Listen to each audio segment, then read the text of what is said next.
Hey, welcome to Guitar Knobs, the guitars, gear, noise, and nonsense podcast, hosted today by these knobs.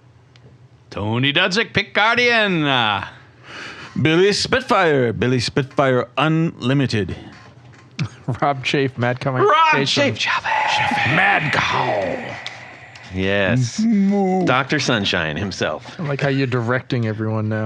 You're like, your turn, now your turn. He's like a band You're leader. going to just have a face-off. That's what we should do next time. Just Like all- Travolta. Whoever's Cage the match. loudest. Yeah. Hey, everybody, it's me, Todd Novak. Welcome to the Guitar Notes Podcast. We're thrilled to death that you're listening to our show.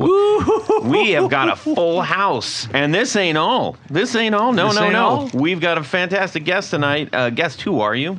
I am Dom from Footloose Effects. Dom from Footloose Effects is on the show. Footloose. We're going to talk about Everybody the go. things that he makes and dig into it. We've got 3 lovely pedals here that we're going to talk about and, learn more about what he does. Dom, where can people find the things that you make? Instagram is my best option. Footloose Effects at Footloose Effects on Instagram, or Reverb through the Footloose Effects store. Perfect. Ladies and gentlemen, these are really fun pedals to look at too, which is kind of nice. That's personally one of the things that I liked in them, but we'll get into that. There's plenty of time to talk about all that stuff. We have a few things to go over. So Dom, if you wouldn't mind hanging out for a second and, of course, chime in whenever you like. We have an announcement. Yes, 2 announcements actually. Slow on the cue there. Okay, that's so loud. Warm pedals. We are on number 6 of 7. And by the time you hear this, you will have understood that this warm pedal, the ODD, was it ODD? Yeah, it's the ODD drive. Yes, is going to Mr. John Williams. Thank you, John Williams, for hanging out with us for so long, for supporting us, and for being a generally great human out there in the guitar universe. The second thing, and thank you to Warm Audio for providing all these pedals. The other thing I wanted to bring up, our friend Elad Mizrahi, who you hear about every week. Yes. Also founder of Gear Ant, who's going to be on the show again pretty soon, sent us a response to a Would You Rather, and these are always fun. The original Would You Rather from Lantern Manufacturing show, a gross guitar that would you rather have a gross guitar that plays beautiful or your dream guitar that plays like a doo-doo? Doo-doo. It's one of my favorite words in the whole world, doo-doo. Honestly, it makes... I didn't know you spoke German. I do. He says, my gross guitar used to be a 70s Strat. Well, that makes sense. With a thick C neck and massive headstock. It has recently been bumped to number 2 after Schecter released that MGK Razor guitar. Okay. His dream guitar is a Schecter C6 Apocalypse sans Floyd Rose. He said, I'd take the C6 that plays poopy any day of the week. If you have a guitar you love, you'll play it more. You'll write more. You'll be more inspired. I agree with that. What if it feels like there's ketchup all over it? You mean catsup? Either. That's for my Aunt Julie. Okay. Hey, that's it for our announcements. Tony, did you have anything? Not this week. Okay. Rob? Nope. Yeah. No? I don't think Billy? so. Okay, good. All right, let's get on with what's going on in our music world this week. Just a little something from, being a guitar player and enthusiast and all that good stuff. Enthusiast, Tanya, yes. you're going to start us off, and then we're going to Yes. check in with Dom. Well, this is a cool thing. In fact, I just finished it up today. I was making a left-handed guard for a Gibson L5 CES. Guy had brought the guard in, and it was pretty deteriorated. These are, bound archtop guards. And he asked if I could install it for him. And I said, yeah, bring the guitar in. Well, this guitar he brings in, I was just like, my jaw dropped. First of all, he brings in a big archtop case that has the original bag around it. So back in the day, they would put an outer bag around the Lifton cases. Really? Yeah. I honestly have never seen one in person. I've seen pictures of them, but yeah, it's like a cloth bag with zippers that goes around the outside of the Lifton case. So he opens up that thing, and this Lifton case looks like brand new. Now this is a 1962 left-handed Gibson L5 CES. Now, in 1962, nice. Gibson made a total of 30 L5 CESs. What? Wow. This guitar is lefty, so it had to be a one of one. Plus, it had a factory Veritone circuit built into it. This thing it's an anomaly. Yes, wrapped in a conundrum. And it was it custom? It had to be totally custom. Yeah, I mean, it had to be a special order. Yeah, no store first of would all, ever order that. Yeah, left-handed. They're so dismissive. The Veritone. No. Now, what's really even cooler, I guess, if you want to think about it this way, is in the early 1960s, Gibson was using up all of their PAF pickups from the late 50s in their archtop guitars. Mm-hmm. So this guitar, not only is it crazy cool, it's got two gold-plated 50s PAFs in it. Wow. Is it sunburst? It is a sunburst one. The blonde finishes are worth a little bit more. But, I mean, honest to God, this thing looked like there was one little scratch guitar. on it. Yeah, it was just a beauty to behold. Did he happen to say if he was the original owner or anything? No, I almost don't want to say what, because we got into it. I have to know. Yeah. What he paid? Well, he actually got it locally. Wow. Who would have had that locally? A left-handed person. What was his name? I cannot reveal names because there was a guy in school that pulled one of these things out of a attic. Yeah. Like some, whatever. It was his grandpa's house or something. Yeah.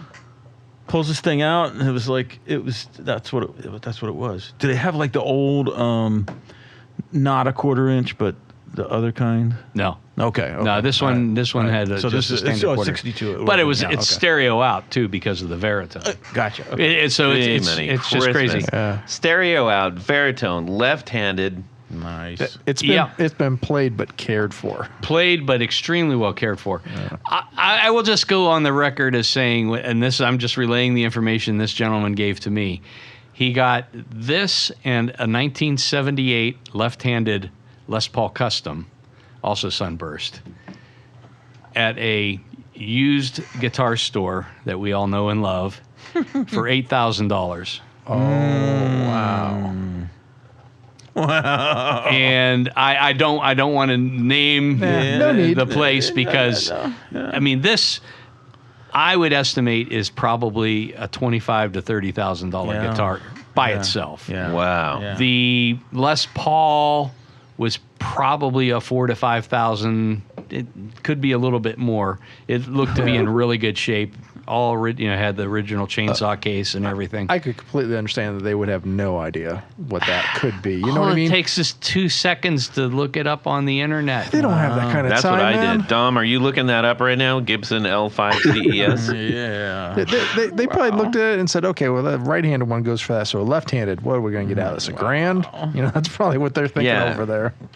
Crazy, So, man. anyhow, but it was just, I mean, to have something like that, and the guy actually because when you glue the guard on, the little block on the back of the guard, it has to sit up overnight. And I said, you're going to have to leave this here. And he said, oh, that's okay. And it's just like, No big deal. Well, it was a big deal to me because I'm freaking out all day, hoping nobody breaks into the shop. You carry insurance for that, right? I do, but They wouldn't be able to find it anyway. Are you kidding me? Well, they probably trip in the back and Gee, many You come in and there'd be a dead body. Is that the so? Okay, and you here's wouldn't notice for a week. here's the big question. Didn't I just talk about my, getting ripped off in my storage unit and all that, blah, blah, blah. Come on. Yeah. It happens. Really? Yeah. Well, $5,000 worth of PA. We're gonna get into that. Okay. We're gonna get into that. Yeah. Tony, Yes. This is Dom just sent me this question, so I'm gonna say it for him. Okay. Is this the most expensive guitar you've had in your shop? Well, maybe in the shop. In the shop, yes. Yeah. Yes. What did you think I was gonna say? Well, like that he's ever made a pick guard for. That's what I thought I was going towards. Yeah. Okay, so then let's ask that. It was probably one of Bonamassa's guitars. Probably his 335. Okay. That one's probably worth a lot more. Although there was another one that it was a painted American flag guard on, who was it?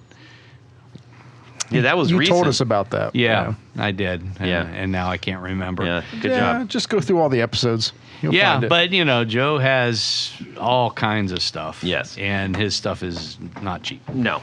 All right. Well, that's a very exciting story.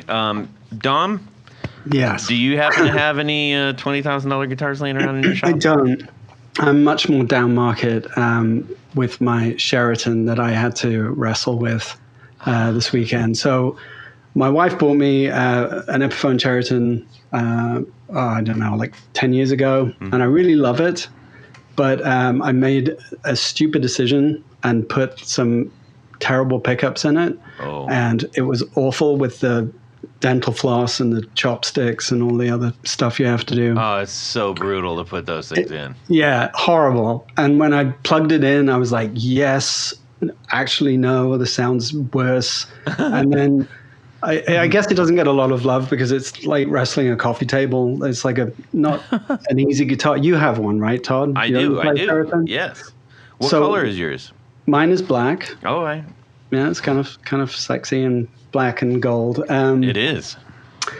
But even though it's got this massive body, it's still neck heavy, which I don't understand how that works. So it's a guitar that I've had trouble bonding with, but particularly because of the sound of it. So this past weekend, I got a new set of Seymour Duncan Saturday Night Special pickups, which are sort of like moderate output and a little hotter in the bridge. And I went through the horrible wrestling with the chopsticks and the dental floss. And this time it sounded really good, so I was really psyched. Awesome. And I've been playing it loads. That's So, great. Yeah, that was a win. That's For once. that's awesome. Did you replace any of the other hardware on it? I did. I put a locking. It's a bridge that locks on, but it's also a roller bridge because I was having like a little bit of string stickiness. And I think I switched out a couple of the parts, like the switch and stuff, when I did it the first time. But I did a horrible job of the wiring. There's all this stuff hanging out the front of it that kind of looked indecent. So it's pretty now. That's good. And yeah, I'm glad to hear that. That is a gorgeous guitar. yeah, it is. For the cost, it's like, I don't know. I honestly don't know how that even happened. Yeah, How those are under $1,000. I don't get it. yeah, it's good. All right, Billy. Yeah, okay, so I did have a storage unit that got ripped off. It was PA equipment. Long story short, I had insurance, and I just got my check this week. Perfect. That was awesome. Yay. So keep a Smart list guy to of have all your insurance. stuff and keep the receipts, man. So, And yeah. get the insurance. I can't tell you how many musicians I know have no insurance. Yeah. So anyway, I also just brought in a Fender Music Master. Yes. Picked it up at a used guitar store that we all know and love In love? for $300, and checked it out, and it's a 1965. Shut up. But it didn't have the somebody had sanded off the headstock and refinished the neck. And so I just ordered new decals, and it's going to be Awesome. fixed. That's amazing. Yeah. That's cool. And it's really cool to play. Plays perfectly. That's great. Yeah. Sounds so cool. Yeah. They have no idea what's going on over there. I didn't have to do a thing to it. That's yeah, it's amazing. like that. It's like a $900, $6,000 guitar. Maybe 6, 7, 12. Mine was 175. Huh? Anyway, yeah. Okay, all right. fake. It's only a 6. That's really cool, man. But anyway, Congratulations. Yeah, thank you. Rob, how about yourself? I have been binging on the Rick Beato podcast. Those have been pretty good. They hit, yeah. I've seen snippets of different ones, but I've started just letting it run I in the watched the one background. that you were talking about. So you watched the one Warren Haynes? Yeah. That guy. I mean, He's all right. phenomenal guitar player, phenomenal tone, but then everything he talked about was just amazing. All the details, how he plays, how he uses the guitar as an expression, that with the amp all combined together is what makes, the instrument, not Yeah. just how a lot of people That was play. cool to hear him talking about that. Yeah, I agree. Yeah, and how he uses volume as a dynamic tool on the volume on the guitar as a Right. dynamic tool, and all the stuff that I would say that half the players out there don't utilize that or explore that at all. They just turn the volume up, put on the bridge pickup, pedal on off. It's freedom rock. Turn it up, man. And I'm not saying there's anything really wrong with it, but there's a whole different thing that like what Warren does that is so Yeah. expressive. So, but yeah. So I've since watched. I'm about halfway through Al Di Meola's one now, which is fascinating. And then the producer that did Soundgarden, Super Unknown. I just watched that one today too. Hear all these stories. It's just amazing. That's cool. Yeah. So everybody should subscribe to that and watch his channel, and maybe he'll send us a T-shirt or something. That's a great segue into. Do you have something you need to clear your throat? Well, or- yes. Actually, What would you like to talk about, Todd? Well, there was two things that actually one that I was coming in with one, but now I got two because you just reminded me of something. Last night I watched a clip of Elton John giving the Rock and Roll Hall of Fame award to Leon Russell. Oh. 70s, 60s, I did not 70s know piano that. dude. Yeah. And I think it was like 2012, something like that. It was a really beautiful, extremely sentimental thing. He played I can't remember what the name of the song is, but it's his song, the song, right? Your song. Sure. He does realize that Elton John has like a catalog. Not right? Elton John. Oh, Leon Russell. okay. I was like- When Elton John That went through makes the list much of more who sense. he played, what records he Yeah. played on, it's ridiculous. Yeah. Was he on the Valentino's? A song for you. No, we didn't. That's what it is. We rejected him. Ah. Anyways, Sure. but the kicker here is I'm watching this dude play his song, and it's this like big emotional thing. He's a super old dude, and then they cut to John Mayer, and my jaw was on the floor, like I couldn't believe how good he played the accompaniment to Leon Russell's song. I mean, that dang near made me cry. It was so beautiful. John Mayer can play, Dude, I mean, people, say what you will. If you guys would just want just a blip, it take you just a couple minutes. Go check out what I was just sharing. It's the Elton John award. I'm not going to help you. Don't look Thanks. at me. I know you never help me. The words Rock and don't Roll come Hall out. of Fame, Leon Russell. It was really the amazing. presentation and award. as The if award you show. love to hear guitar, it will absolutely knock your socks off. And it was just absolutely Speaking beautiful. of socks, Well, yes, but here's the other big thing that I wanted to share. Okay. Okay. I've mentioned many times how I was having this problem with my hand, okay? And I've gone to several people trying to find out the problem. The issue was I'd be playing live, and after it started after 40 minutes, and then it went down to 30 minutes, and then it went down to and now after 15 minutes, my hand, where my thumb basically connects to my hand, turns it gets really, really swollen to the point where I can't hold the pick. I can't flex my hand. I can't grip anything. And I couldn't figure out what the problem was. I had to play the whole show at the Rumba with a claw hand. You're reverting to humans before they had opposable thumbs. Kind of. Or fingers that worked. So I was more like a seal. Okay. Yes. So I was getting really depressed, honestly, because I couldn't figure out this problem. And I'd gone to several doctors and couldn't figure it out. And I'm like, do I just not get to play guitar anymore? What's going on? That was a big deal to try to handle. I go to a new doctor, and he immediately says, no, but okay, so your problem is the blah, blah, blah, blah, blah. And it was the same thing that the other two doctors told me. And I guess I was just wearing my disappointment on my face, like usual. And he goes, that sounds like that's not what you wanted to hear. And I said, let me tell you more what's going on. Because I was getting, kind of shuffled through the system. I explained it to him, and he goes, if it is what I think it is, then that's pretty rare. But I do get 1, maybe 2 a year. This is a super high volume doctor guy. And the diagnosis, which I'm actually so happy to have finally, is called chronic exertional compartment syndrome. Stop it, Tony. Compartment syndrome, isn't that what people get if they surface from diving too soon? No, that's the bend. That's the bend. So check this out. Check this out. Which is also a really good Radiohead Yes. album. Hold on. So what it is, for those of you, maybe some of you guys are suffering out there from this, because it Suffering needlessly. Yes, suffering needlessly.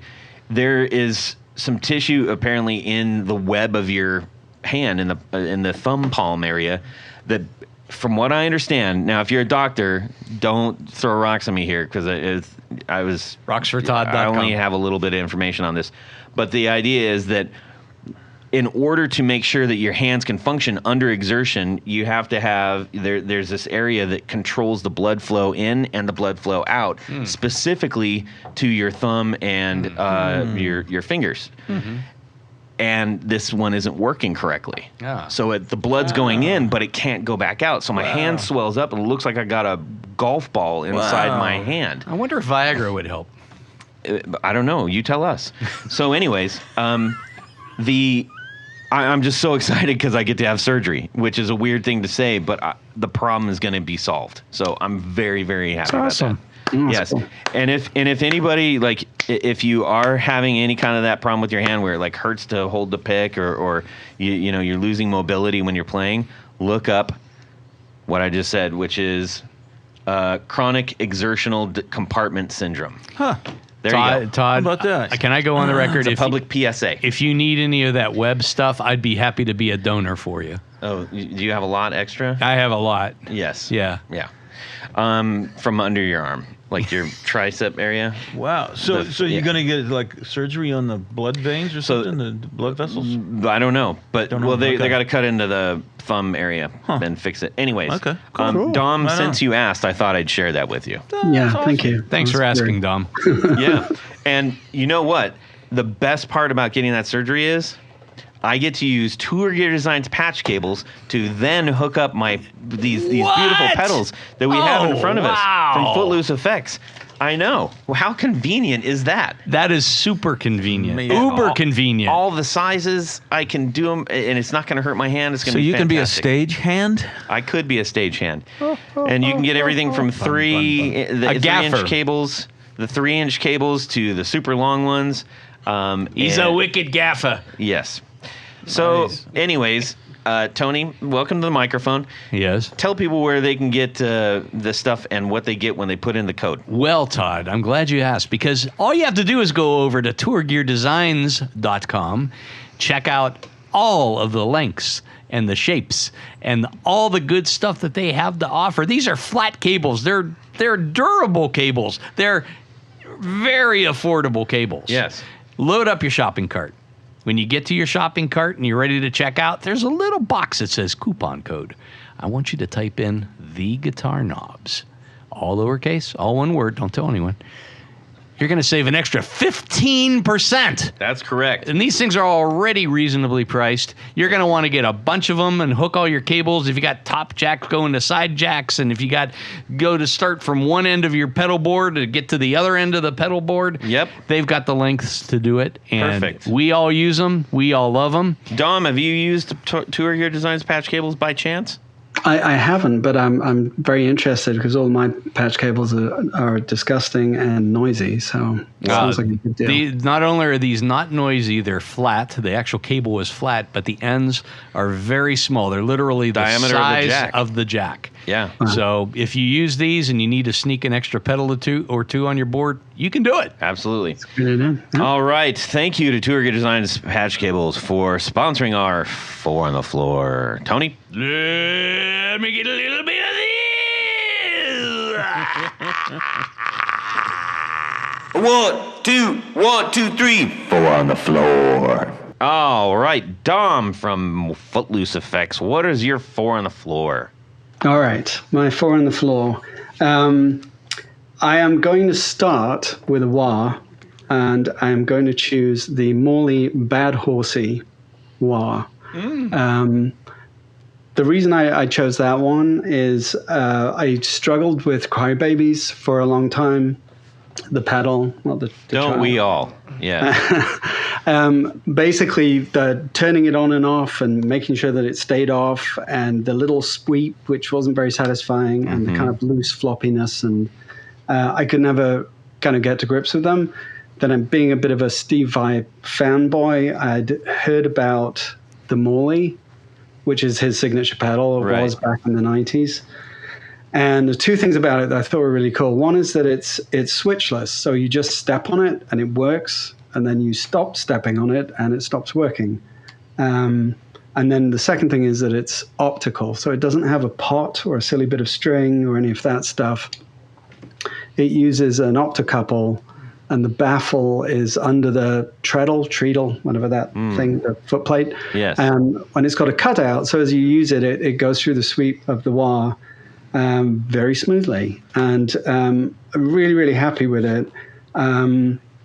The only thing that I found out over time was that it was a little bit polite, especially with high gain sounds. Oh. Must be Canadian. My God. I think it was maybe because Steve Vai at that time was playing a lot of clean stuff with a wah as well as high gain, and maybe it was a bit of a compromise on the range. Yeah. But it was a little polite, and I found some mods that sort of made it a bit ballsier. Are you But talking it, about the volume or the parameter of the sweep? No, the sweep stays the same. The mods just basically fix the tone of it, so instead of it sort of thinning out so much, it's got a little bit more girth to it. Yes. Doesn't sound so good with the clean, but I'm no like funky clean dude. Yeah. No Corey Wong over here. So I'm very, very pleased with that. But even with mods aside, I think it's a great bit of design. And I must have had that one for about 30 years now, and it's going strong. Do you guys happen to know why they called that the Bad Horsey? I never understood that. It's a song. So he had a song on one of his albums called Bad Horsey, which is it's really cool. He plays like this slide thing, and he does all these horsey sound effects and whinnies and stuff. And he used the wah with that Got to it. get that sound, I think. So that's why it's called that. Okay. Well, there we go. We all learned something new. I love it. Yeah, How about that's number it. 2? Number 2, that is that contentious sort of boosty, drivey situation. So I was looking for something that can give me a boost for a clean sound and sound good with a dirty sound as well. So what I did was tried out a whole bunch of pedals, and I settled on the Exotic EP Booster, which is, I think, a very common pick for that. Classic move, man. Yeah, got my vote. I mean, it just it just does sound really good. So it's and it kind of does this fruity thing to the kind of upper mids and high frequencies that I think is really great. And I guess Eddie Van Halen figured that out back in the day. But yeah, so Nice. Okay. yeah, can't remember how it set the switches inside, but yeah, it's great. Number 3. Number 3, I wanted some sort of a modulation because I really like modulation. And I ended up with the Matthews Effects Conductor Tremolo. Oh yeah. Nice. Yeah, it's a very cool pedal because it doesn't have, it's tap tempo, even though it's a small format pedal. It's it's a 125 sized pedal. So you put the tap tempo in, it just kind of makes sense, but it has a lot of control over the tone, the output, the divisions, and the shape of the wave as well. So it's super flexible, and I think it's as an effect, it's very useful because you can use it as a rhythm bed to play against, or if you're looping, or you want something to sort of like carry a part along. I think it works very well for that. And even though it's like the original pedal, I think it's the original guitar effect, wasn't it? The Diamond thing that you plugged in that had the mercury in a tube was the first effect. No, I don't know. Tony, you're the aficionado on all things old. Oh, thank you. Was the Diamond Tremolo the very first pedal? I'm not sure. There was. I thought Burns might have had one that was the oil can one. Oh, the oil can delay one. Yeah, I thought that might have been. But I think in terms of early effects, I mean, Maestro's stuff from Gibson was out pretty early too. In fact, on Satisfaction, that's what Keith played through. So that would have been, early 60s. So there were probably some other stuff. But yeah, D'Armond probably had... It's kind of like the history of punk. A lot of it started at the same time. Yeah, there's a lot out there. I mean, there were a lot of things, mostly volume kind of pedals that would have come out in the late 50s, maybe even before that. But yeah, it's there's kind of a flip a coin and name out a name, and you're probably half right. Yeah, I think I was mentioning it from the point of view that it's one of those effects that's been around forever, so it seems kind of old and fusty sometimes. But when you hear it in a modern context, and like I think the first time I heard tremolo and it really kind of pricked my ears up was R.E.M's Monster album back in the 90s. And it's sort of in a more modern setting. I was like, I can get into that. What's the frequency, Kenneth? So I definitely think it's a cool effect, and it sort of beat out choruses and flanges and stuff for the modulation. According to some random website, oh boy, quote, in the 1940s, the Armand manufactured the world's first standalone effect, a type of tremolo. Oh, there you go. Thank you, ladies and gentlemen. Thank you. Well done. The odds of me just finding that right away and it not being correct is, pretty slim. And everything on the internet is but that's what I mean. We just used it truth. to back up what we are.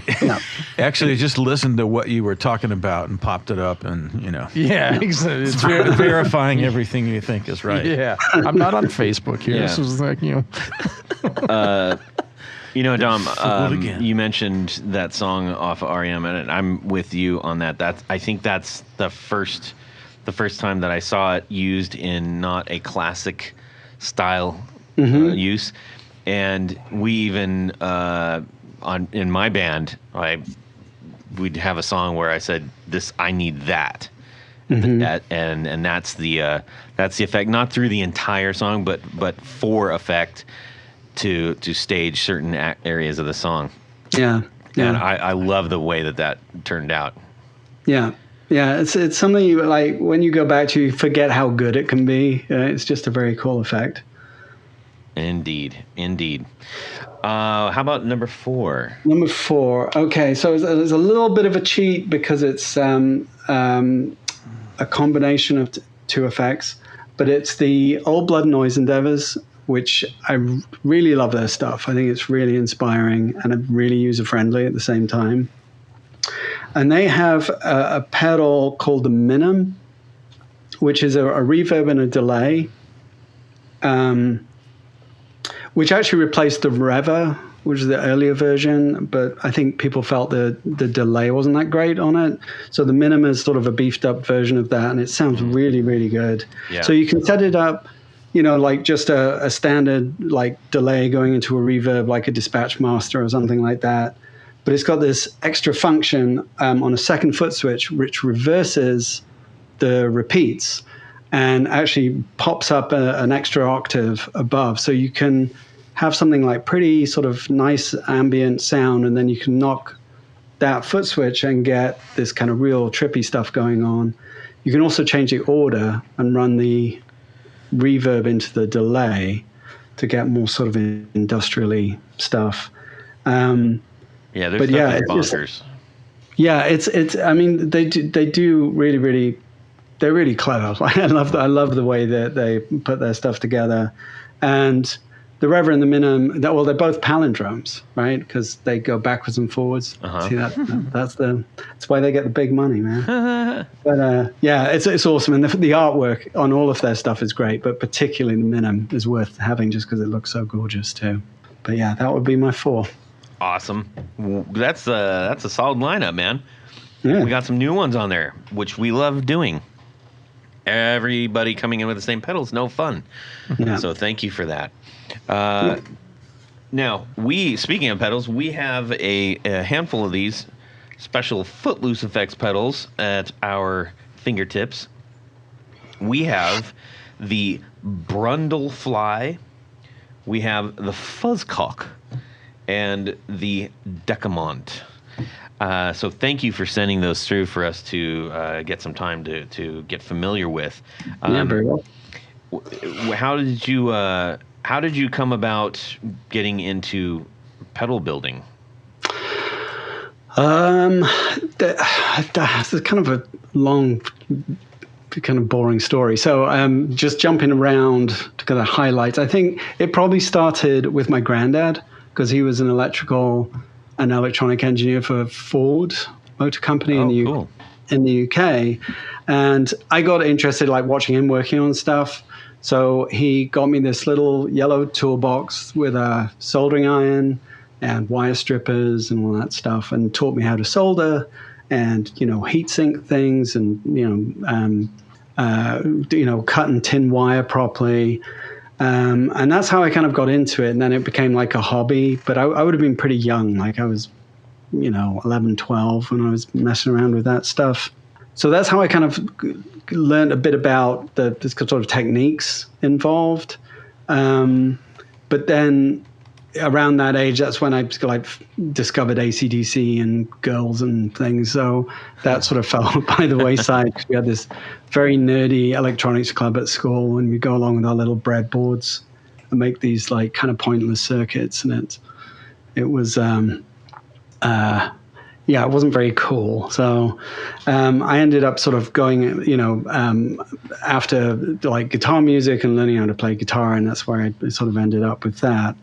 And then I really didn't become like a pedal head so much until I went to, I worked for Guitarist magazine in the UK. So I got a job with them, and I was, staff writer to begin with, and then became a features editor. And I did that for quite some time. And it was a really fun job. But a big part of it was obviously doing gear review. So you get sent all this gear, and your job is your job is to sit down and just play guitar and write notes and then write your review. And so it's like a fire hose of gear just coming in all the time, from the cheapest to the most high-end boutique stuff. And that was really, really cool. And it just exposed me to not only all these different effects, but also, it was a time when effects were becoming really popular. And what year are we talking about? So this would be the mid-90s. Got it. Right. So we'd sort of left the refrigerator rack thing, and people were kind of going back to basics. It was like Britpop and all of that. So we had bands like Blur who were using effects, and then bands like Radiohead, of course, who were doing amazing things with pedals. And that had a real sort of effect on me. So that's when I started to build a pedal board, but it was probably quite a while later when the penny dropped that I could do that myself. And I think, like a lot of people, I just built some kits, right? So you get a kit and put it together, and it worked. And so I built another one. And the gateway drug was finding these blogs and websites and forums like DIY Stomp Boxes and Effects Layouts and guys like that, where you could literally find just about any circuit that went in a pedal and you could build it yourself. Mm-hmm. And I was like, this is amazing. You can just do this, you know? And so I decided I was going to build like my first scratch belt pedal, like build it the whole thing from scratch and buy all the parts. And I really didn't know what I was doing. And somebody had suggested going to one of these big electronic supply websites. And I found myself there, and it's just overwhelming. I don't know if you've ever been on one of those. Yeah, it is. Yes, about every iteration, every format. And I just started punching stuff in off my little shopping list because it was a very small circuit. It was only like a tiny little 2-inch square circuit board that I wanted to build on. And I ordered all this stuff. And when it turned up, it was all absolutely enormous. It cost a lot of money as well. And I hadn't paid attention to the voltage, the supply. So I'd ordered all of this stuff that was like from a Frankenstein lab. It was all like 30,000 volts, and it was just massively 3-inch long capacitors. And I was trying to fit them on this little circuit board, and they were all falling off. They couldn't get the back on, and needless to say, it didn't work at all. So, you learn these lessons, and I reordered this stuff, and I got the right stuff, and then it worked. But yeah, discovering those, not just being able to find the circuits and the schematics and layouts and all of that stuff, but the fact that you have a forum where people are really willing to help you, it's amazing. So if you get stuck on something and you just can't figure it out, there'll be this whole crew of people will go to your posting and say, try this, measure this, And I thought that was really, really big for me to get into it. And that's sort of when I started building my own boxes and giving it, putting my brand on it, so to speak. You mentioned where you hail from. Where do you hail from? So kind of jumped around. I was born in Ireland, but I grew up in Newcastle. I was there for a long time. And then London, and then came over to Philly about 25 years ago, something like that. Oh, wow. Okay. Yeah. Now, have you made friends with Champion Lecky? I know Wooly. Yes, I do. Fantastic. He's an awesome dude. We're from the same. He's from the same area. Yeah. I grew up in. I didn't get the wonderful accent because I'd lived in Ireland first, so everything just neutralized out to roughly Australian, I think. You get that a lot. He's awesome, and I love the pedals he makes. He's got a crazy mind, and I love like how his whole character comes through in the stuff that he makes. But he was really supportive of me and helped me out, and gave me some work and gave me some parts to do some prototypes with. It was great. That's awesome. Yeah, he's awesome. Really cool guy. Fantastic. I love that backstory. It's always fun to hear how people got where they are, and I think all of us probably have some old family member that sparked something in us that we didn't maybe know what to do with at the time, but have since capitalized on. That's a common thing, and for sure. Yeah, that's cool. Now, working for you say Guitarist magazine, right? Yes. Yeah. Are you still in any kind of like a writing capacity or? No, and I haven't done that for a while. When I moved to the States, I went freelance. So I was working for guitarist, and then any magazine with the word guitar in it. Basically, I just did a bunch of freelance work for a long time, and then I sort of followed the kind of guitar thing into video work, and then just sort of diversified, through video and a little bit of music and making short films and stuff like that. So I kind of jumped around a lot, and then the pedal thing started during the pandemic because I was doing video work. Just wasn't the thing that you could do. I have a lot of people in a room all staying close together, so that was like hit pause and never really came back for the industry I was in. But it gave me the opportunity to haunt my basement and solder stuff all day. But so it wasn't a clean line to building pedals. It kind of took a lot of stops and starts. And when I was in a band, I was never a big pedal guy. Like I had a Boss delay. That was it. And I think I didn't even put it in the effects loop. I was just like, I'll just put it here. Yeah. Make my solo sound cool. What are you still out? Are you still playing out or? No, I mean, mostly like I think a lot of pedal builders, like I play to either demo something or test something. And there was somebody had this great saying on their signature on one of these forums, and I'm probably going to get it wrong, but it was something along the lines of, if you give a man a fuzz box, he can jam for the weekend. If you teach a man how to build a fuzz box, he will never play guitar again. Once you go down that route, it's just like, yeah, that's great, but I can make a better one. Yeah. Yeah. So you spend, so I do play like a lot and I enjoy it. And sometimes I get, very carried away, especially when I'm pleased with the way a pedal's sounding. But no, I don't play out that much. They keep threatening to put a dad band together, and I should probably do that. Awesome. So has Footloose turned into your full-time gig? Yeah, I mean, I'd say it's still a work in progress because I've really only been doing it for 3 years at this point. And I know people make a lot more progress than I probably have, but it's a pace that works for me.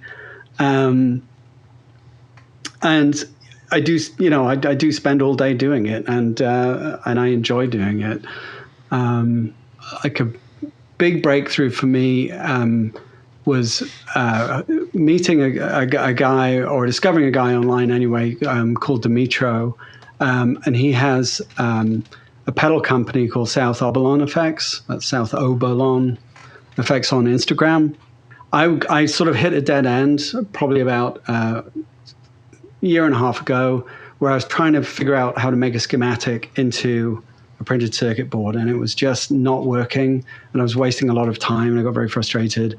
And I met him through Instagram, and he's in the Ukraine.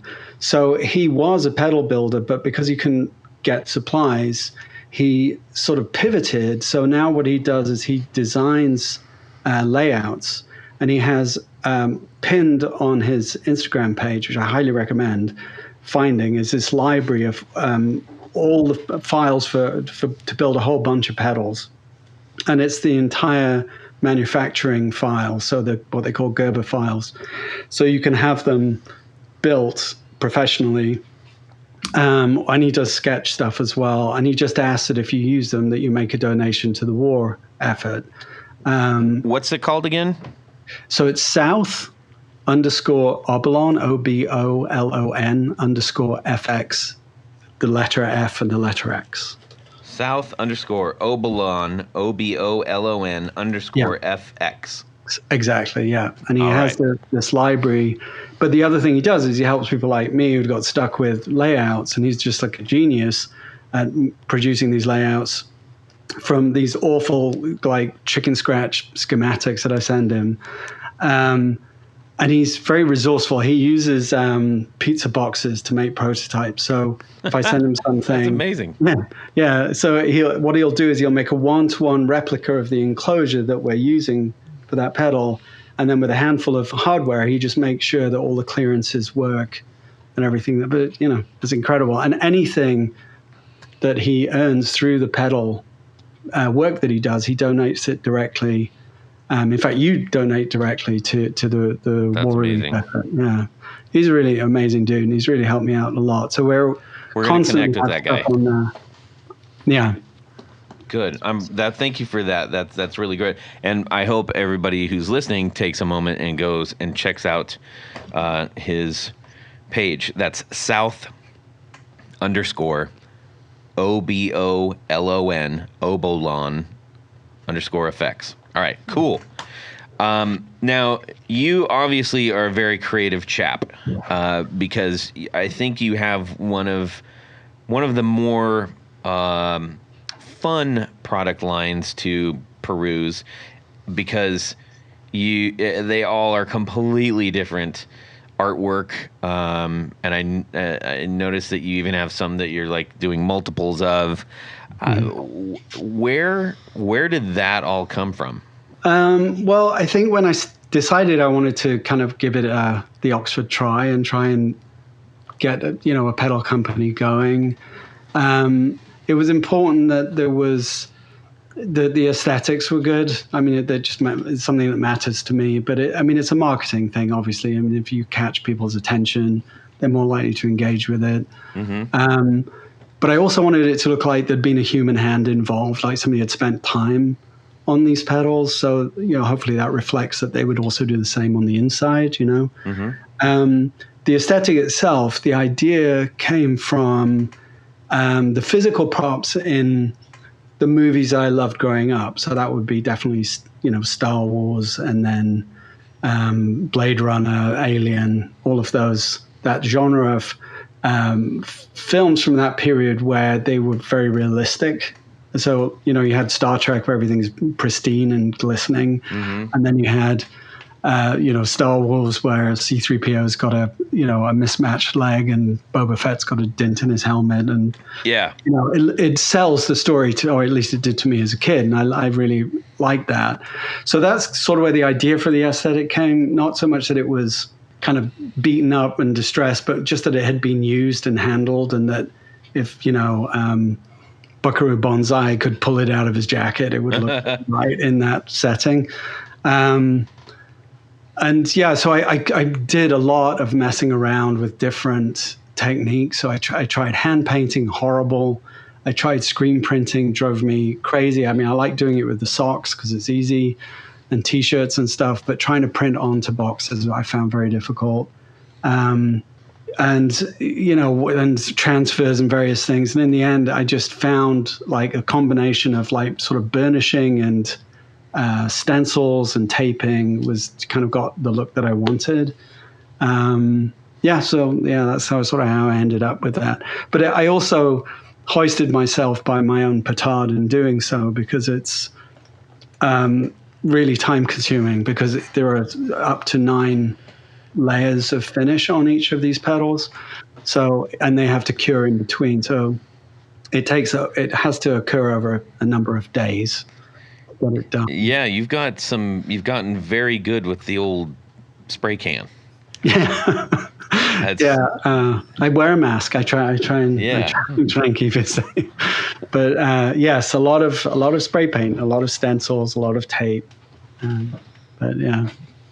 Now, the things that you said about your pedals and how you wanted them to feel, that absolutely resonates with me, and I really appreciated that. Cool. And I was so like, how is he doing this, that, and the other thing on some of these pedals? I loved them, and I love that they have some fun and personality to them. It's clear. It's like you're not making these sacred. No, yeah. I'm curious, and if you want to tell me off, tell me later. You mentioned the burnishing. Is that like with a wheel, or like how are you? Because I know what you're talking about as far as like getting your labeling and stuff. I thought that was like a really cool way to approach this. Yeah, no, so it is. It's pretty. Once I'd figured out the technique, so it's like the stamping, the hand stamping of the lettering. Yeah. I messed up a ton of enclosures before I figured out the best way to do that, and then I realized that you have to use some sort of infill to make the letters stand out. So that's another part of that process. And then it's just all done with fingertips and different grades of wet and dry sandpaper. Wow. And I just polish it through, and I've got quick at it. Haven't you ever asked for a Dremel for Christmas or something? I have a Dremel which I use for adjusting cases and stuff like that. But it's too heavy-handed, and you end up, even with it just doesn't work. It just doesn't work properly. So interesting. That's pretty impressive that you do that literally by hand, because there's a uniformity to it that I was like, oh, there's got to be a little wheel or a little something that's just literally burning it off. Yeah. But very, very keen stuff. You have many different effects, and we won't go through the entire showcase here, but I would encourage everybody to head over to Reverb and check them out, Footloose Effects, and I think you're going to smile, if nothing else. Yeah. So, I think after years of doing freelance work, what I realized is you have to have a sort of a patchwork approach to keep things, moving along. So a lot of what I do, I've got the pedals, like the ones that I sent you, that are, definitely trying to build my own line of original pedals. I get a lot of custom orders where people either want, something very straightforward, like a tube screamer with a clean boost or something. And then I'll get really crazy requests that take you off down these sort of like side quests to figure out these weird old schematics and stuff. Mm-hmm. And then other pedals I'll just build because I'm interested in what they do, or people have asked for them. Like if I go to a guitar show and I'll hear a lot of, do you have you got any clones? And it's like, yeah, I guess we should build some more of those. But so it's a, like I said, it's like a patchwork. So the stuff on my Instagram is like literally everything, and it could just be a lot of that stuff is just one off, and then heads over to Reverb where a lot of it gets sold. That's cool. Well, and I love the fact that you get something that is definitely handmade, that's maybe a completely unique unit because your paint, the way that you handle the graphics on it and everything, and that easy access to a fun piece of custom work too, without having to like interrupt a production line, so to speak. Out of curiosity, what is your favorite pedal that you make? I've really enjoyed the Brundlefly because it was something that I'd been wanting to make for a while. And the concept behind it was to make a pedal that was pretty simple to use. I mean, it's got 6 knobs, 3 switches, but it's just like one foot switch and it does a thing. And so you can set up this complex sound with it that is pulling your sound rhythmically through an optical tremolo and then also dynamically through an envelope filter. And then it has this sort of master section at the top, which is, gain, volume, and tone, which is sort of self-explanatory. But I did want it to be gnarly. Like I did want it to get gainy and crunchy. And so the idea being you could set up any number of kind of interesting textures and just be able to pop that on all at once, just to highlight a section of a song or a lead tone. It's definitely I enjoy that not an always on for the faint of heart. No, no, it is a bit crazy, but I enjoy it. Like I think if you spend some time with it, especially adjusting the sensitivity, and you can defeat the envelope filter, because it is a strong flavor. But if you spend time with getting it just right, you can get you can get the tremolo to start triggering the envelope filter, and you can get these real kind of interesting squidgy, gloopy noises that I enjoy. Interesting. Is the Brundlefly, is that a real kind of fly? No, it's from the movie The Fly with Jeff Goldblum. Oh. So when the computer that controls his transporter pod can't decipher between him and the fly DNA, it just calls him Brundlefly because the character's name is Brundle. So yeah, there's a lot of sci-fi references. Sorry, I like that. Really? That's cool, man. My wife and I just started like doing binge watching of sci-fi series. I've never met anybody that was into it as her. Yeah. You know, Except for me. him. Except for As Dom. me. Yeah. Yeah, now Dom. Yeah. I'm a binger. Hey man, what are you binging on? Yeah. So yeah, if you have any questions about sci-fi in general, you can ask him. Are all your pedals like movie references? Because you got Footloose, Brundlefly. Yeah, a lot of them are. Especially like this kind of one-off stuff. Like I have a lot of fun with those things. It's usually some sort of cryptid or B-movie monster or something like that. Yeah. That's fun. They got a sun T in a box down here. He's got the Sunburn. Billy plays a Sun amp. Oh, right. Yeah. Oh, really? Yeah, he's got it's right over here. It's Yeah, man. yeah. Actually, it's at Rob's shop We can right do now. a 1-for-1 shootout. No, I'm just kidding. Yeah, that's cool, man. Super cool. Really? What is the most popular pedal that you sell? I think maybe the Fuzzcock, because I built some back in the day that were bigger and they were a bit more expensive because some of the parts are hard to find. And so with this new one, which I managed to get one of those to you, I've just finished putting that together again with the help of Dimitro over at South Abalone Effects. And I just think it's a simple fuzz, but it's really quiet, strangely quiet for a fuzz face adjacent. It really fuzz. is.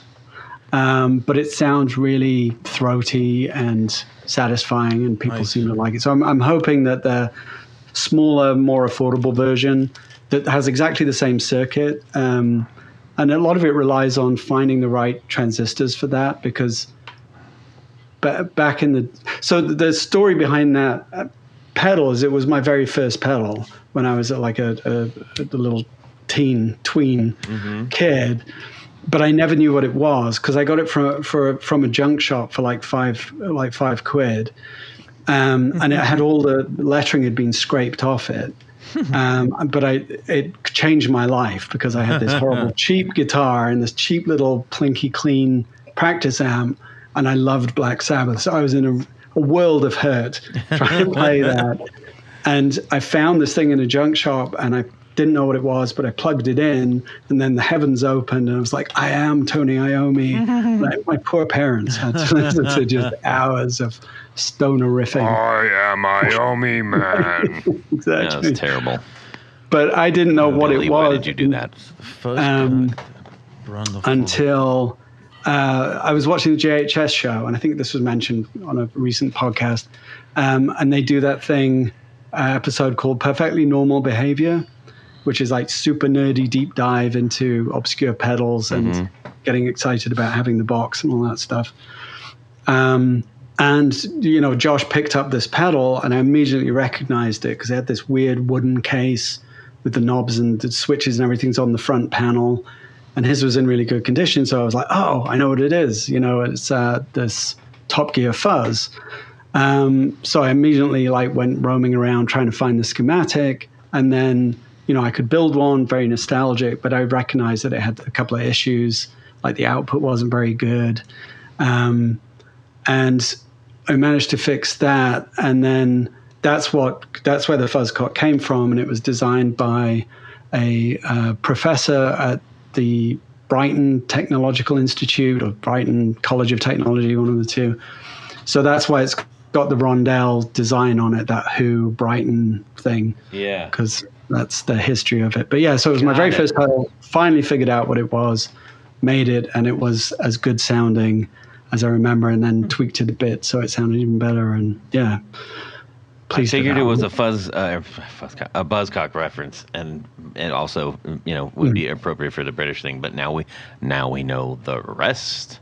The long, boring story that took Yeah. 40 years. It's either that or you could go buy, you spend $1,000 for the actual Top Gear fuzz. Yes, that's your other alternative. Yeah. And it doesn't even have an LED, so Yeah. doesn't make that. It is a really unique because it didn't react how I guess I thought it would. It has a little bit different playability, functionality kind of thing going on. So I highly suggest picking one up and trying it out for yourself because it's a great sounding pedal. Yeah, thank you. Yes, Billy, go ahead. Use your mouth, Billy. What about the Decamont pedal? I did not get a chance to play that research this or play it. Tell us about so that's probably the most sort of kind of normal, almost utilitarian pedal. The guts of it are based on the old Ibanez MT10 Mostortion pedal, which was from, I think, the early 90s, which is a MOSFET, just kind of soft clipping drive. And it's got a really usable gain range, really plenty of output, and then this really powerful 3-band EQ. So it stacks really well with stuff.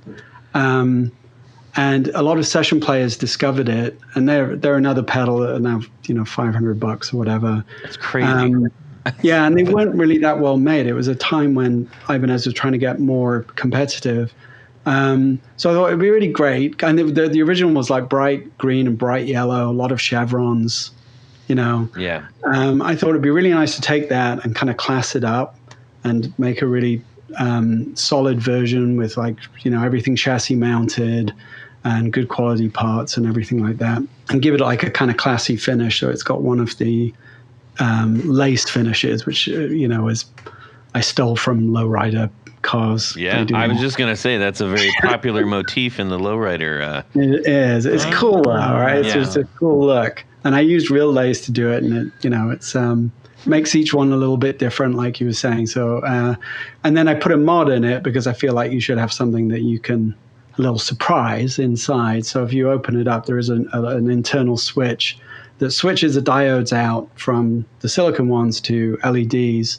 So it goes, so it's less compressed and has more headroom, just a bit more open sounding. But it comes default with the silicon? Yeah, it's set to stock, which is very close to the original Mostortion circuit. Got it. But yeah, it's just like I said, if you put the fuzz cock in front of that, which is a bit of a studio technique because those fuzz pedals don't have a tone control. You can use the EQ on the Decamont to sculpt that, which is something that Steve Lukather used to do with a fuzz face and a tube screamer, and then you can add a bit more gain while you're at it. So nice. It's a good stacker, that one. I used to be very skeptical of stacking, but when you take the time to try a few combinations, I think you can really yield some pretty kind of complex, interesting tones. It's a fun exploration too.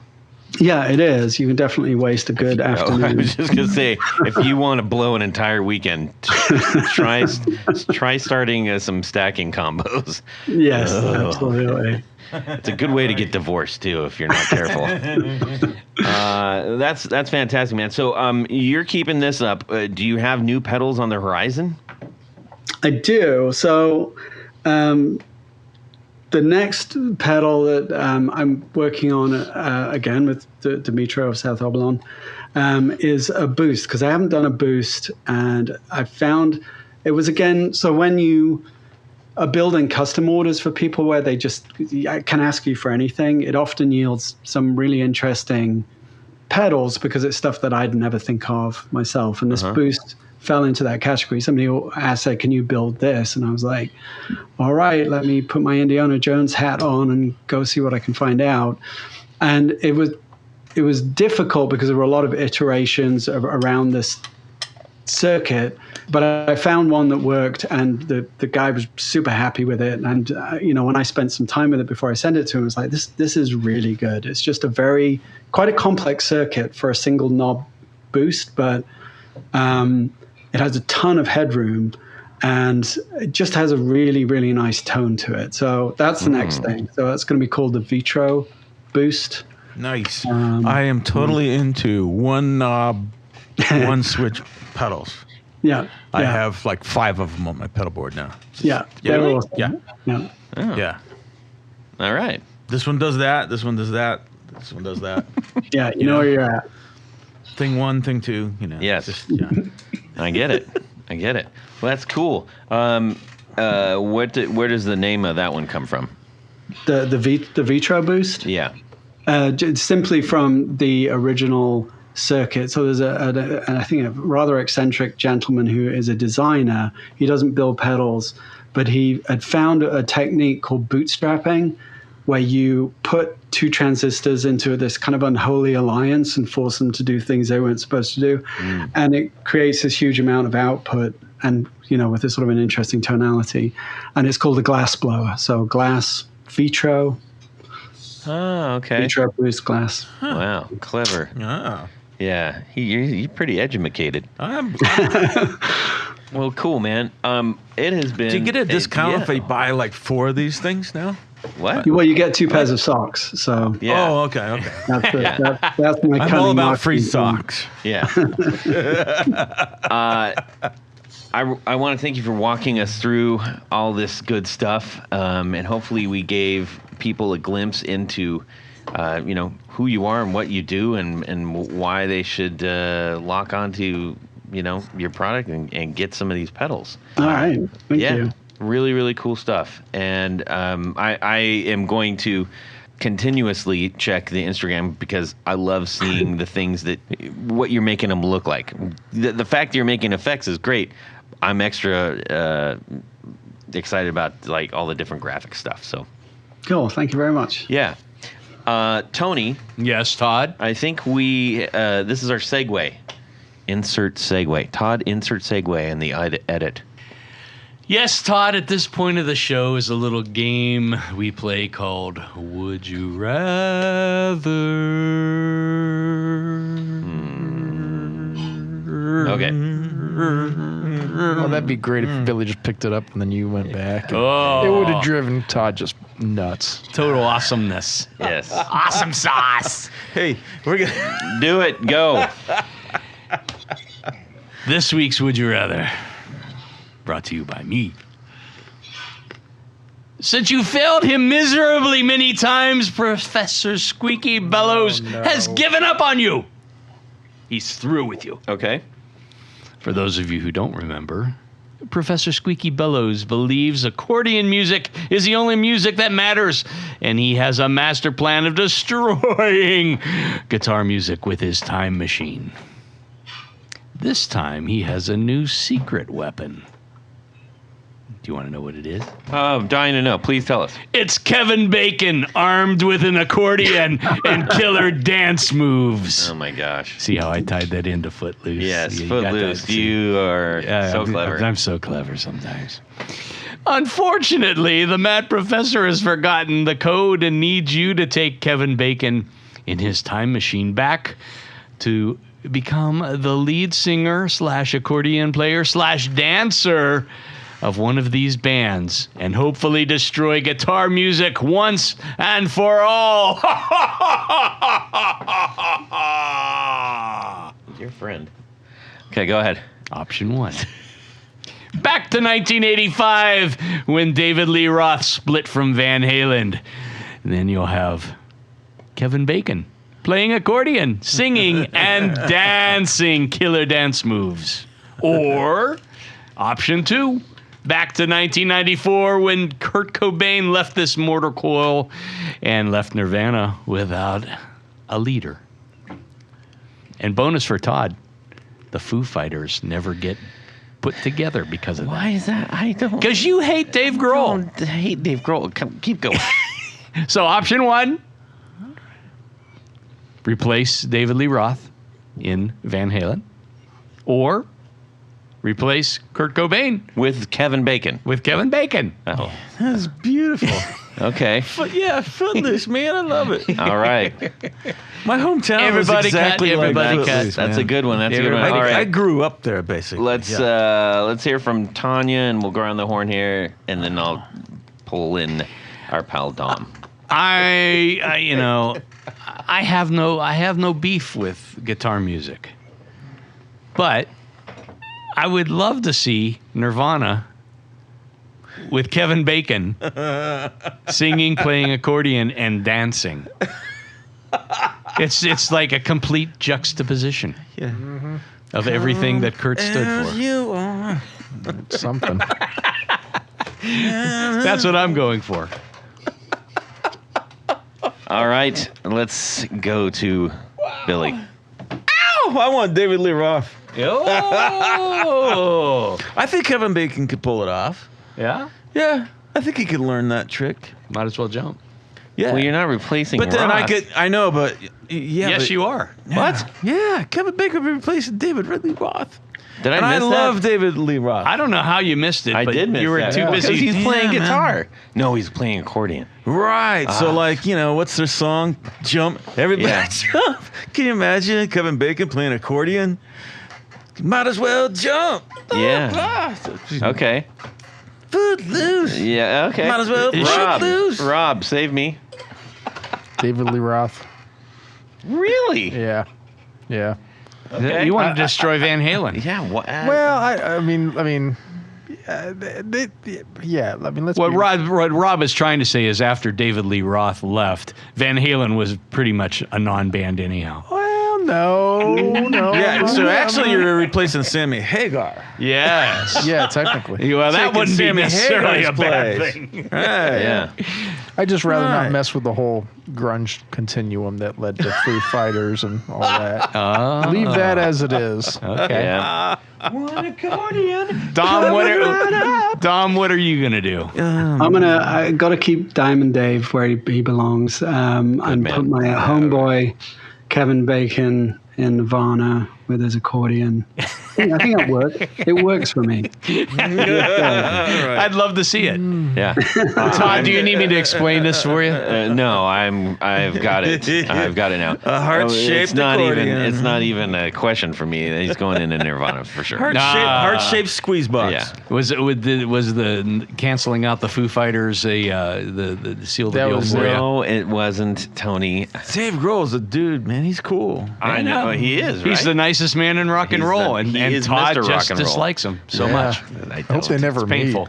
I don't. Well, Maybe we if had a we nice say that 20-minute enough, chat he'll with actually David. chime in and say, Todd, what is this? Why don't you like hate me, man? Why don't you like me? That's not the case, though.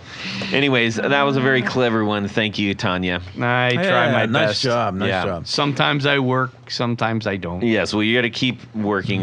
We need to thank a few people here, and then we're going to let our friend Dom go. Yes, Todd. Where did those guys go? Is that them? Yeah, there they are. Because at this point of the show is a special group of people we love to thank. These are our executive producers. Now, an executive producer helps make this show possible. How do you become one? Head over to patreon.com/the Guitar Nubs. Check out a couple of different levels, and you can participate, become a friend, a sponsor, a hero. What else can they be?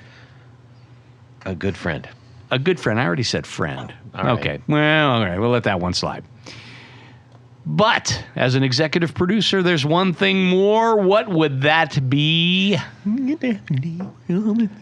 Your name read on the thing. That's what I'm going to do right now. So special thanks to these executive producers: John Sebastian, Trevor Ellenberg, Cameron Pampas, James Bell, Michael Furman, Eric Hemmer, Brett Hogarth, Gregory Randall, Don Kloss, Ralph Gottschalk, Rusty Sneeden, Vader and Pedals, John Halverson, Rick Calhoun, Trevor Gunberg, Elad Mizrahi, Richard Kendall, James Pennington, James White, Justin Jones, John Esterly, Anthony Lathrop, Stefan Lamb, Michael Senchuk, Ken Sayers, Darren Gregory, Tom Barazin, and Sean S. Yes.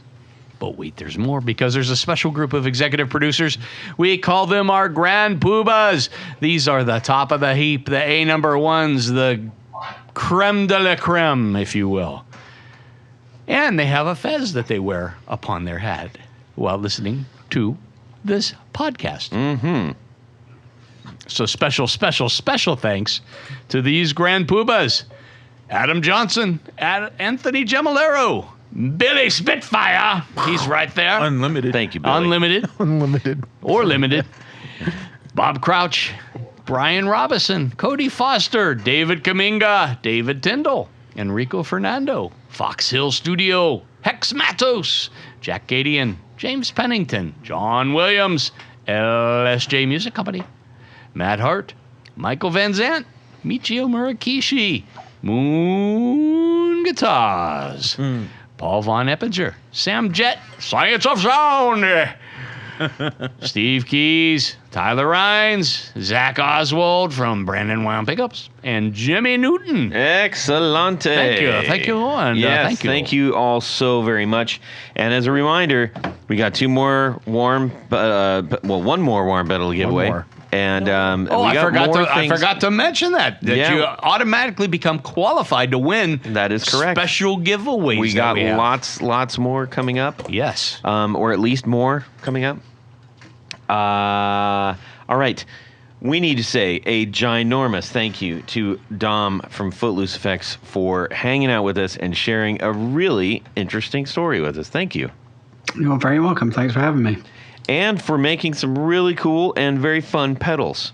We encourage all of you to go check those out. And where can they check them out, Dom? They can either find them on Reverb under the Footloose Effects store or at Footloose Effects on Instagram. Yes. They're collectible. Go collect them. It's easy. Tony, Yes. where can people find you? Head over to pickguardian.com. Check out the pick guards that I make. And if you have a question about something, or you just want to do something totally custom, which is what I do. Yeah. Shoot me an email. Let me know what you need, what you're trying to do, what kind of material you want, what color you want, all the stuff, and I will take very good care of you. Make your guitar even more yours. There we go. Yeah. I get paid every time he says that. Billy, where can people find you? You can find me on Facebook, Billy Spitfire Unlimited, where you will see pictures of my artwork as well as receive invitations for my band escapades. Perfect. Rob? Mad Cow Amplification on Instagram and Facebook. Yeah, I encourage you to go check that out if you have not already. It is very informative and entertaining, and you do get a very good look into the mishaps of amp builders and things that happen to amps. Yep. You can shoot me gee, many Christmas, a Too direct quick on message at Instagram at Guitar Knobs. Just Guitar Knobs. I'd love to hear what you've got going on. We'd love to find out more about you. We'd love a few new Would You Rathers.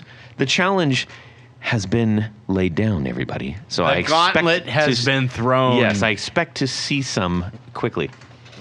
Quickly. And then on your way out, wherever you're driving from, plug in and listen to the Valentinos and the Mathematics, Billy's band, and have a rocking good time in your car or wherever you're out, on the subway or running from zombies or whatever you're doing. All right, Rob, thanks for being here. And Thank you, Todd. Dom, thank you. We wish you great success. Thank you. And our door is always open to you, so we expect to hear more from you, okay? Absolutely. Thank you so much. You bet. Dom, All right, nice to everybody. meet you, man. Have a fantastic Guitar Week and subscribe. Yeah. You can clap if you want. Okay. All right. he loves doing He earned a that. paycheck today. Yeah. Okay, go ahead. Right now, Okay. nothing you say will be held against you in a court of law, but we might use it at the end of the show. That's fine. So, hey, Rob. Hi, Rob. Yeah, that's about the face we expect right there. That did it. I know. It's your first podcast, huh, Todd? Yeah. So, Dom, you must have the world's largest collection of tube socks. Signal. That wasn't a very good clap. Yeah, it'll work. It'll work. It doesn't It's gonna work for me. I'm not going back to it. That's fine. I'm in Mount Airy in Philadelphia, so in the Mount Airy section in Philadelphia. We are one by one getting every single Philadelphia-based builder on the show. I love it. Yeah, It's fantastic. there's a bunch of them. This is your last chance to back out of this, Dom. It is. There is a glass of wine and a glass of water, depending on how things go. Philadelphia. Start with the okay. wine. It'll make everything better. Yeah, okay. Yes, Oh, do we have a, would you? we do. I sent it to you. Pay attention, Tony. That's what I pay you for. Wait a minute. Where's my check? It's in the mail. Standing next to that crash A symbol. lifelong musician says what? Yeah, but that's not a, this is not a. I would you realize that now. rather. Yes. Thank you. But I will share this. Yeah, why Okay. don't you share that? I will share it across your face. Wait, Billy, you want to back out? Is it too late for me? All right. Absolute pleasure. Thank you so much. All right, You man. bet. We'll talk soon, bud. okay? Okay. All right, yeah. Dom. All right, Bye, bye-bye. guys. Cheerio. Good night. Bye. We got a Cheerio out of him. Cheerio! You. And away we go. Well, that's it for these knobs. Please visit our Patreon page at patreon.com/theguitarknobs. Visit our website at theguitarknobs.com for all of our past episodes, 4 on the Floor blog, and other good stuff. You can connect with us on social too at our Facebook page and share your gear and stories on our Facebook group. Also, be sure to check out our Instagram at Guitar Knobs. Catch you next time.